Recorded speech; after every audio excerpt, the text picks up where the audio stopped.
en Afrique, en République démocratique du Congo, l'ancien Zaïre, l'ancien Congo belge.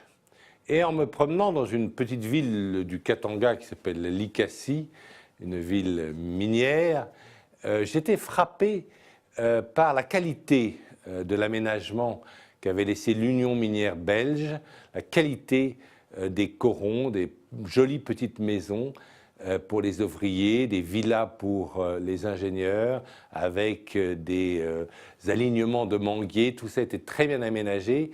Et je n'ai pas trouvé dans tout le Congo d'aménagement urbain de cette qualité. Et je me suis dit qu'en 55 ans, la République démocratique du Congo, le Congo n'avait pas fait beaucoup de progrès depuis l'indépendance. Quand vous allez beaucoup plus à l'ouest, dans la province du Bas-Congo,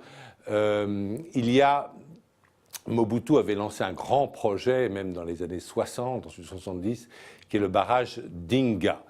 Ce barrage hydroélectrique pourrait donner de l'électricité à tout le Congo en quantité, et même le Congo pourrait l'exporter aux pays voisins, la Zambie, l'Angola, etc.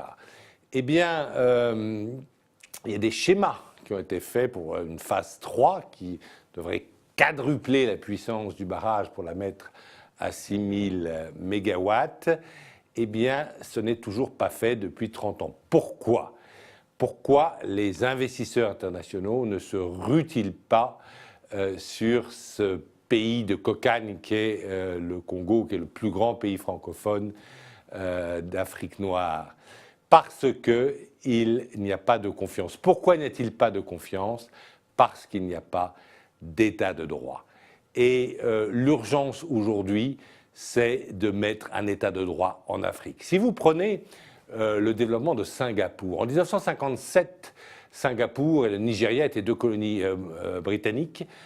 Singapour avait un niveau de vie moyen inférieur au Nigeria. C'était un vieil entrepôt déclinant de l'Empire britannique. Et est venu Lee Kuan Yew, cet homme certes autoritaire, ce Premier ministre, dont on a, qui est mort et qui a été célébré dans toute l'Asie récemment.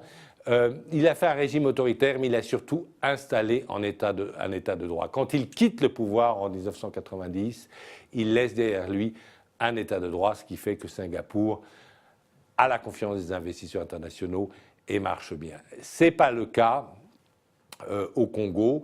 Le président Kabila s'accroche au pouvoir, il veut rester au-delà des 2 termes de son mandat prévu par la Constitution.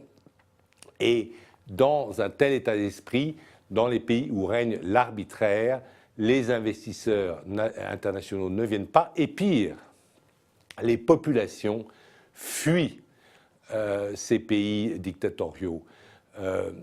Remarquez que dans les Africains qui vont se jeter dans la Méditerranée pour essayer d'atteindre l'Europe, vous n'avez pas de ressortissants de pays qui ont réussi leur transition démocratique, comme par exemple le Ghana ou comme la Zambie, qui sont des pays, ou le Cap-Vert, qui sont des pays qui progressent très vite et qui vont presque devenir des pays émergents parce que précisément ils ont mis un état de droit chez eux.